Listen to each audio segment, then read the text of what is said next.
একাত্তরে ২৬শে March major জিয়ার সেই ঐতিহাসিক উদ্দীপ্ত ঘোষণার পর ৪ এপ্রিল ব্রিগেডিয়ার হক সাহেব বলেছেন,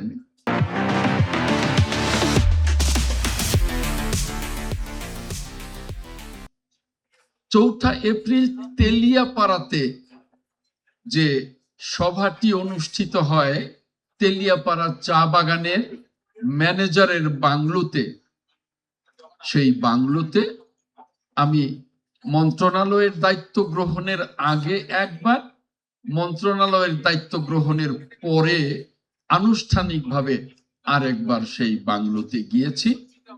আমার কাছে যেটুকু তথ্য আছে সেই তথ্য মতে ৪ এপ্রিল ওই তেলিয়াপাড়ার চা বাগানের ম্যানেজারের বাংলোতে ১৩ জন সামরিক অফিসার এবং একজন বেসামরিক অফিসার, তখন যেহেতু জেলার বাইরে সাব ডিভিশন ছিল, সেই এসডিও সাহেব, বেসামরিক অফিসার এসডিও সাহেব সহ যে ৪ এপ্রিলের সভাটি হয়, সেই সভায় সভাপতিত্ব করেন মহান মুক্তিযুদ্ধের জেনারেল।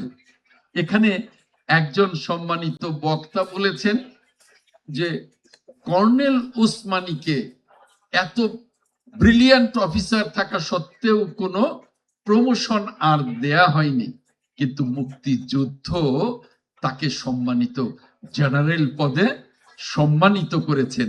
সেই জেনারেল উসমানী ওই ৪ এপ্রিল তেলিয়াপাড়ার সভায় সভাপতিত্ব করেছিলেন এবং সেই সভায় তদানীন্তন মেজর জিয়া ২টি প্রস্তাব করেছিলেন, যে ২টি প্রস্তাব তাৎক্ষণিকভাবে গৃহীত হয়েছিল। তার একটি প্রস্তাব ছিল এই যুদ্ধের নাম হবে মুক্তিযুদ্ধ, সাথে সাথে প্রস্তাবটি ওই সভায় গৃহীত হয়েছিল। আরেকটি প্রস্তাব ছিল যে এই যুদ্ধে নেতৃত্ব দেবেন আমাদের নেতা জনাব জেনারেল এম.এ.জি. উসমানী, সেটাও তাৎক্ষণিকভাবে গৃহীত হয়েছিল। আমরা সকলে জানি যে মহান মুক্তিযুদ্ধের জেনারেল হিসেবে জেনারেল এম.এ.জি. উসমানী সামরিক নেতৃত্ব দিয়েছিলেন।